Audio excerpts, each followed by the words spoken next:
In this video, we're going to be practicing multiplying by 5s and 10s. When you multiply by 5s and 10s, you can think of it just like skip counting.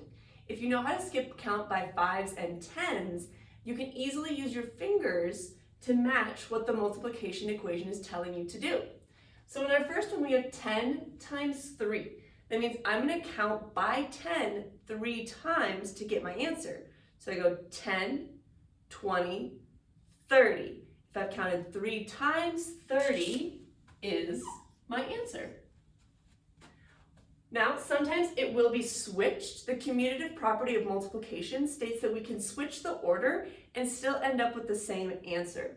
So this is still multiplying by 10, even though it's second. So we're going to count by 10 7 times. So we'll go 10, 20, 30, 40, 50, 60, 70.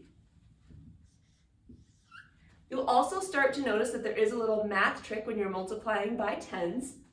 We're just adding a 0 to the number that's not 10. So that's another way you can think of multiplying by 10s is take the number that's not 10, throw on a 0 to the end of it, and you have your product.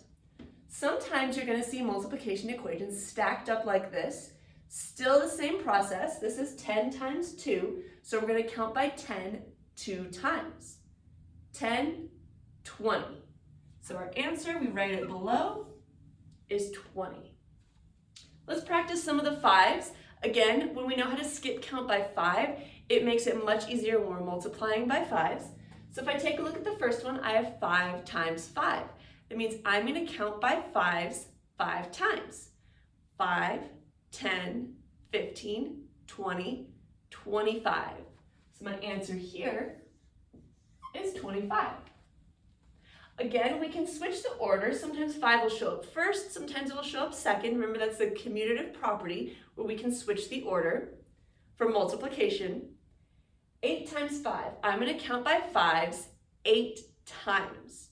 So I'll go 5, 10, 15, 20, 25, 30, 35, 40. So my answer here is 40. Here's an example of by 5s stacked. So here we have 4 times 5. I'm going to count by 5 4 times. 5, 10, 15, 20. So my answer here is 20.